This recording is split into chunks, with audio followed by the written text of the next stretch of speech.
খাবার ওই তো বললাম না, এখন 1200 খাবার আনছিলাম আমরা, রাতে ডবল 2400 খাবার আরো আসতেছে, রাতে 2400 খাবার আসবে। বস্তিতে আগুন লাগলে সবাই একটা মানুষ বলে যে এটা বস্তি উৎখাতের জন্য করছে, এটাও হতেও পারে নাও হতে পারে, আমি অযথা সন্দেহ করব না, কারণ এগুলো খুব হালকা অবকাঠামো, তো যে কোনো কারণে আগুন লেগে যেতে পারে।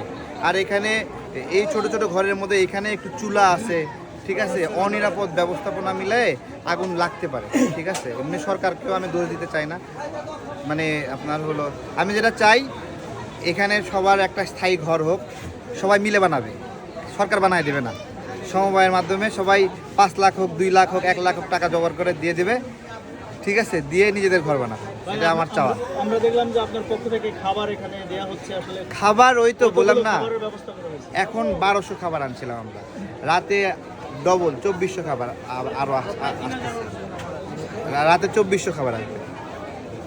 সব কাগজের মতো পুড়ে গেছে, হ্যাঁ, কাগজে যেরকম আগুন ধরে সব জ্বলে পড়ে যায় এইরকমভাবে কড়াইল শেষ।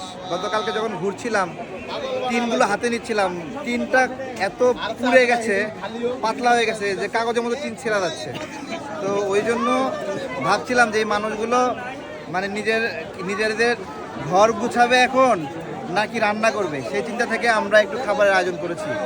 আমার একটা এই বস্তিবাসীর প্রতি একটা পরামর্শ আছে যে আপনারা কারুর দ্বারা ঘর বানায় না নিয়ে আপনারা একটা কাজ করবেন, সমবায় করেন, একটা সমবায় সমিতির মতো করেন, সেই সমবায়ের মাধ্যমে সবাই টাকা দিয়ে নিজেরা পাহারা দিয়া নিজেদের ঘর বানাবেন মজবুত করে, ঠিক আছে, সমবায়ের মধ্যে করবেন।